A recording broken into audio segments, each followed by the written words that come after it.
ദൈവനാമത്തിന് മഹത്വം ഉണ്ടാകട്ടെ. എൻ്റെ പിതാവിൻ്റെ ഹോം ഗോയിങ് സർവീസിനോടനുബന്ധിച്ചാണ് നാം എല്ലാവരും ഇവിടെ കൂടിയിരിക്കുന്നത്. ഈ സമയത്ത് ഇതേപോലെ വർഷങ്ങൾക്ക് മുമ്പ് ഒരു മാർച്ച് ഏപ്രിൽ മാസത്തിൽ ഞങ്ങളായിരുന്ന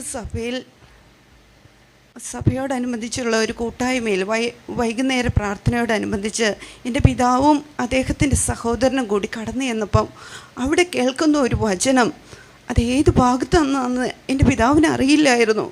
അതിപ്രകാരമായിരുന്നു. പിന്നീട് കാലാന്തരത്തിൽ ഞങ്ങളുടെ വീട്ടിലിരുന്ന ഒരു POC സമ്പൂർണ്ണ ബൈബിളിൽ നിന്നും അതെവിടെ കിടക്കുന്ന ദൈവവചനമാണെന്ന് അത് കണ്ടെത്താൻ അദ്ദേഹം അത്രമാത്രം ശ്രമിച്ച് അത് കണ്ടെത്തി. അത് ഇപ്രകാരമായിരുന്നു.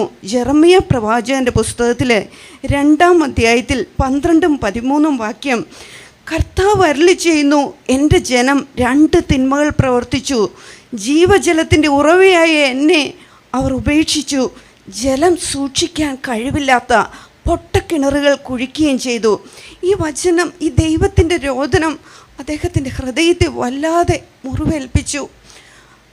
അതിനുശേഷം താൻ അന്ന് പരതി കണ്ടെത്തിയ ആ വചനത്തിൻ്റെ പിന്നിലേക്ക് അദ്ദേഹം യാത്ര ചെയ്യുകയായിരുന്നു.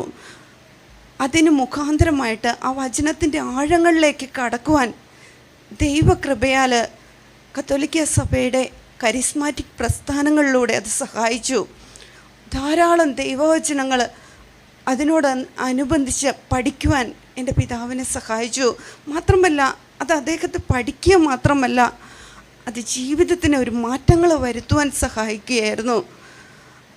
ആ മാറ്റങ്ങൾ വരുത്തി തുടങ്ങിയപ്പോൾ താൻ അറിഞ്ഞ സത്യത്തെക്കുറിച്ച് മറ്റൊരുവനോടും പറയണമെന്ന് ഹൃദയത്തിൽ അത്യന്തം ഒരു ആവേശമുണ്ടായിരുന്നു.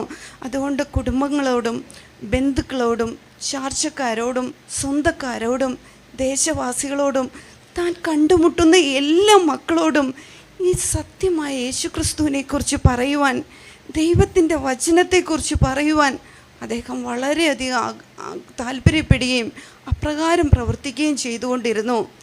ഈ ദൈവവചനം എൻ്റെ പിതാവിനെ മാറ്റം വരുത്തിയപ്പോൾ, ഞാൻ പറയുന്ന ഒരു പുത്രി ആയതുകൊണ്ട് എനിക്ക് തോന്നുന്ന ഒരു ഇമോഷൻ ഈ സമയത്ത് എക്സ്പ്രസ് ചെയ്യുന്നതല്ല. എൻ്റെ സഹോദരങ്ങളായി എൻ്റെ സഹോദരങ്ങളുണ്ട്, എൻ്റെ കസിൻസുണ്ട്, എൻ്റെ ആൻറ്റിമാരുണ്ട്, എൻ്റെ അങ്കിൾമാരുണ്ട്, അമ്മയുടെയും അപ്പൻ്റെയും എല്ലാ ബന്ധത്തിലുള്ളവരുണ്ട്. ആരും ഞാൻ ഈ പറയുന്ന കാര്യത്തോട് എഗ്രി ചെയ്യാതിരിക്കുകയില്ലെന്ന് എനിക്ക് ഉറപ്പുണ്ട്. എൻ്റെ പിതാവിൽ ദൈവവചനം എപ്രകാരമായിരുന്നു ഒരു മാറ്റം വരുത്തിയതെന്ന്, എന്തെല്ലാം ക്യാരക്ടറിസ്റ്റിക്സ് അദ്ദേഹത്തിൽ ഈ ദൈവവചനം കൊണ്ടുവന്ന് കൊടുത്തു എന്നത് ഞാൻ പറയാം. ഒന്ന്, ദൈവത്തെക്കുറിച്ചൊരു സ്നേഹം ഞാൻ ആദ്യമായി കാണുന്നത് എൻ്റെ പിതാവിൻ്റെ സ്നേഹം കണ്ടുകൊണ്ട് തന്നെയാണ്. ദൈവസ്നേഹം എന്താണെന്ന് എനിക്കറിയില്ലായിരുന്നു. ദൈവം തൻ്റെ പുത്രനെ നൽകാൻ തക്കവിധം ലോകത്തെ എത്രയധികമായി സ്നേഹിച്ചു എന്ന് എഴുതുമ്പോൾ സ്നേഹം എന്തോന്ന് ഞങ്ങൾ ഓർക്കാറുണ്ടായിരുന്നു. ബട്ട് ദൈവത്തിൻ്റെ സ്നേഹം ഞങ്ങളുടെ പിതാവിലൂടെ ഞങ്ങൾ രുചിച്ചറിയുന്ന വർഷങ്ങളുണ്ടായിരുന്നു. ഇത് തന്നെ എൻ്റെ കസിൻസിനും എല്ലാവർക്കും പറയാൻ പറ്റും. അതുപോലെ ഡാഡി ഒരു വളരെ സമചിത്തതയുള്ള മനുഷ്യനാണ്. എന്തും പേഷ്യൻസോടുകൂടി എത്ര വലിയ പ്രശ്നങ്ങളായിട്ട് ആളുകൾ വന്നാലും അത് വളരെ ക്ഷമയോടെ ഇരുന്ന് കേൾക്കും. കേട്ടിട്ട് അതിലേക്ക് തീ കത്തിക്കുന്ന ഒരു അനുഭവം കൊടുത്തു വിടുകയല്ല ചെയ്തുകൊണ്ടിരുന്നത്. അവരെ ആശ്വസിപ്പിച്ച് അവർക്കൊരു സൊല്യൂഷൻ കൊടുത്തുകൊണ്ട് കടത്തിവിടും. സമാധാനത്തോടെ അവർ കടത്തിവിടും. ഇത് ഞങ്ങളുടെ ജീവിതത്തിൽ ഞങ്ങൾ അനുഭവിച്ചിട്ടുള്ളതാണ്. അതുപോലെ ഇവിടെ ദൈവദാസമ്മ പറഞ്ഞതുപോലെ മോശയെ പോലെ ഒരു സൗമ്യനായ ഒരു വ്യക്തിയായിരുന്നു എൻ്റെ പിതാവ്. ഒരുപാട് ദൂഷണങ്ങൾ കേൾക്കുമ്പോഴും ഞങ്ങൾ ഡാഡിയോട് ഞങ്ങൾക്ക് ശോഭം വരാറുണ്ട് അന്നേരം, ഇതെന്തിനിങ്ങനെ ആളുകൾ പറയുന്നതെന്ന്. അപ്പം ഡാഡി ഞങ്ങളോട് പറയും, ഡാഡിയോട് ചോദിക്കും, ഡാഡിക്ക് അങ്ങനെ ഒരു പ്രയാസമില്ലേ, ആളുകൾ ഇങ്ങനെ പറയുമ്പോൾ ബുദ്ധിമുട്ട് തോന്നാറില്ലേ എന്ന് പറയുമ്പോൾ ഡാഡി ഞങ്ങളോട് പറയുന്നതാണ്, നമ്മൾ അധ്വാനിക്കാതെ കിട്ടുന്ന ഒരു റിവാർഡാണ് ഇത് സ്വർഗത്തിൽ. കാരണം ദൈവവചനം പറയുന്നു, മനുഷ്യൻ നിങ്ങളെക്കുറിച്ച് ദൂഷണങ്ങൾ പറയുമ്പോൾ നിങ്ങൾ സന്തോഷിപ്പിൻ, എന്തെന്നാൽ സ്വർഗത്തിൽ നിങ്ങൾക്ക് വലിയൊരു നിക്ഷേപം ഉണ്ടായിരിക്കുമെന്ന്. അപ്പം എനിക്ക് ഷുവറുണ്ട് ഡാഡിക്ക് നല്ലൊരു നിക്ഷേപവുമായിട്ടാണ് ഡാഡി ഇവിടെ നിന്ന് പോകുന്നതെന്ന്. പിന്നെ ആ എതിർപ്പുകളുടെയൊക്കെ മധ്യേ ഒരുപാട് പ്രശ്നങ്ങളിലൂടെ ഞങ്ങൾ കടന്നു പോയിട്ടുണ്ട്. കാരണം ഞങ്ങൾ വിശ്വാസത്തിൽ ഇറങ്ങുമ്പോൾ പ്രായപൂർത്തിയായ കുറേ മക്കളുമായിട്ടാണ് ഡാഡി വിശ്വാസത്തിൽ ഇറങ്ങുന്നത്. ഒരു പാട്ട് പാടുന്നത് പോലെ ഡാഡി ആഴങ്ങളിലേക്ക് ഇറങ്ങി. ആഴമെന്തെന്ന് ആരാഞ്ഞില്ല, അലകൾക്ക് തീരെ വശംവദനായില്ല. ഇറങ്ങി ഞാൻ പ്രിയനെ സമുദ്രത്തിൻ നടുവിൽ നിൻവിളി കേട്ടുകൊണ്ട് ഞാൻ പിൻചൊന്നു എന്ന് പറയുന്ന ഒരു പാടുന്ന പാട്ട് പോലെ, ഒന്നും ആരെക്കുറിച്ചും ഓർക്കാതെ തൻ്റെ പ്രിയനായ യേശുക്രിസ്തുവിനെക്കുറിച്ചുള്ള ആ പരിജ്ഞാനത്തിലേക്ക് ഇറങ്ങിത്തിരിക്കുമ്പോൾ ഞങ്ങളെ ആരെയും ഡാഡി കൂട്ടാക്കിയില്ല. എല്ലാവരേക്കാൾ ഉപരി ആ കർത്താവിനോട് ചേരുവാനുള്ള ആ ഭയങ്കരമായ തീഷ്ണത ഞങ്ങൾക്ക് കാണുമായിരുന്നു. പക്ഷെ ദൈവം വിശ്വസ്തനായിരുന്നു കേട്ടോ. ഞങ്ങളെല്ലാവരെയും ഈ വിശ്വാസ ജീവിതത്തിലേക്ക് കൈപിടിച്ച് നടത്തുവാൻ കർത്താവ് ഡാഡിയോട് വിശ്വസ്തത കാണിച്ചു. ഇതുപോലെ ആ സ്വഭാവം ഞങ്ങളുടെ ഡാഡിക്കും ഉണ്ടായിരുന്നു. താൻ വിശ്വസിച്ച കാര്യങ്ങളോട് എത്രമാത്രം എതിർപ്പുള്ള വിശ്വാസ സത്യങ്ങൾ പുറപ്പെടുമ്പോഴും ദൈവകാര്യത്തിൽ ഡാഡി വിശ്വസ്തനായിരുന്നു.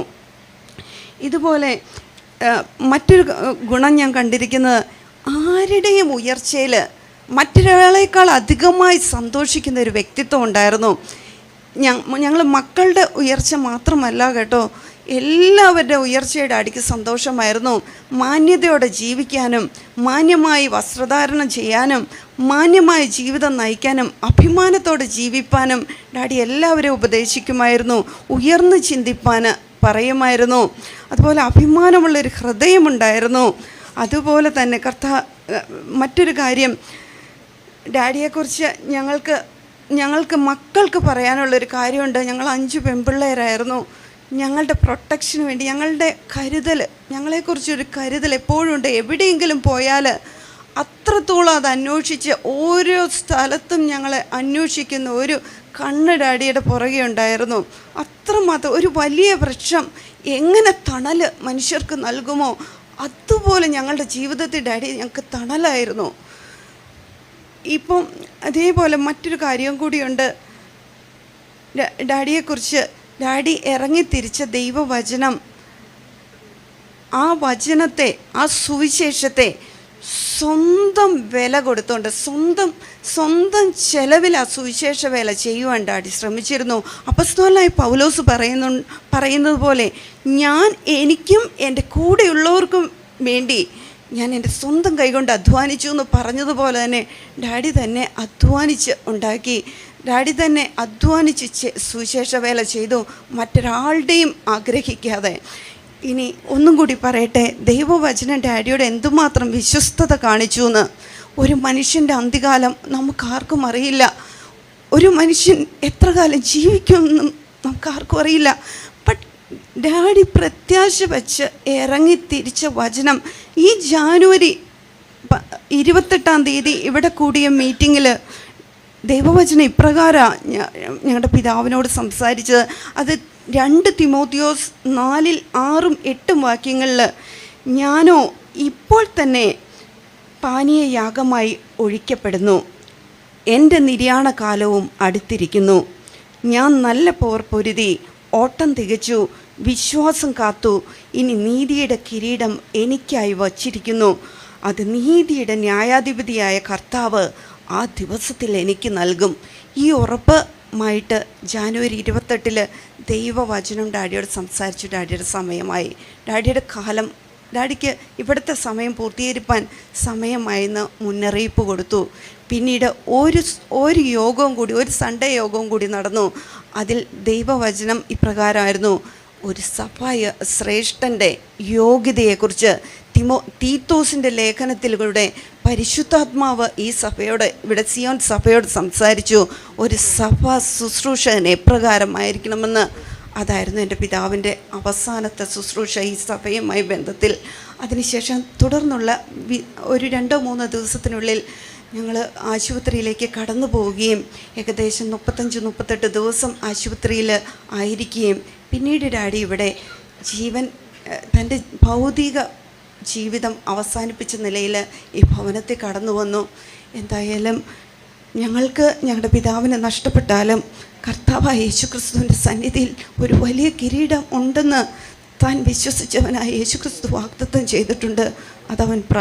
അത് എൻ്റെ ഡാഡി പ്രാപിക്കുകയും ചെയ്യും. ഇവിടെ ഇരിക്കുന്ന ഞങ്ങളുടെ കുടുംബവുമായി ബന്ധപ്പെട്ട്, എൻ്റെ ഡാഡിയുമായി ബന്ധപ്പെട്ട് സ്നേഹത്തിലൂടെ കടന്നു വന്ന് ഈ കഴിഞ്ഞ ദിവസങ്ങളിലും ഇവിടെ ഇപ്പോഴും ക്ഷമയോടെ നോക്കി ഇരിക്കുന്ന എല്ലാ മക്കളെയും ദൈവവചനം പറയുന്നു, നിങ്ങൾ എൻ്റെ നാമത്തിൽ ഒരു ഗ്ലാസ് പച്ചവെള്ളം കൊടുത്താൽ അതിന് മഹാപ്രതിഫലമുണ്ടെന്ന്. എൻ്റെ ഡാഡിക്ക് കിട്ടിയ ദൈവം വാഗ്ദത്തം ചെയ്ത അതേ ജീവൻ്റെ കിരീടം നമുക്കെല്ലാവർക്കും ദൈവം തരട്ടെ. ഇവിടെ വന്നിരിക്കുന്ന എല്ലാ മക്കൾക്കും ആ പ്രതിഫലം ദൈവം തരുമാറാകട്ടെ. ഞാനത് പ്രാർത്ഥിക്കുന്നു. നിങ്ങളോടെല്ലാവരോടും, ഇവിടെ ഇരിക്കുന്ന കൊച്ചു കുഞ്ഞുങ്ങൾ മുതൽ പ്രായമായവർ, ശ്രേഷ്ഠരായവർ എല്ലാവരും ഇവിടെയുണ്ട്. എല്ലാവരെയും എൻ്റെ ഹൃദയത്തിൽ, എൻ്റെ കുടുംബത്തിൻ്റെ പേരിലും, ഞങ്ങളായിരിക്കുന്ന സിയോൻ സഭയുടെ പേരിലും എൻ്റെ ഹൃദയംഗമമായി നന്ദി പറയുക. ജീവൻ്റെ പുസ്തകത്തിൽ നമ്മുടെ എല്ലാവരുടെയും പേര് ചേർക്കപ്പെടട്ടെ. കാലങ്ങളും സമയങ്ങളും എല്ലാം മാറി മറിഞ്ഞു പോകും. അതുപോലെ സീസൺസ് മാറും. രോഗങ്ങളും ദുഃഖങ്ങളും ഈ കാണുന്ന ലോകവും ഒന്നുമല്ല ഇനി നമ്മൾ കാണാൻ പോകുന്നത് തന്നെ. പക്ഷേ കർത്താവിൻ്റെ വചനം നിലനിൽക്കും, അവൻ്റെ രാജ്യവും നിലനിൽക്കും. അതിലേക്ക് ശ്രദ്ധയുള്ളവരായി നമുക്ക് മുന്നോട്ട് പോകാം. ദൈവം നമ്മെ എല്ലാവരെയും അനുഗ്രഹിക്കട്ടെ.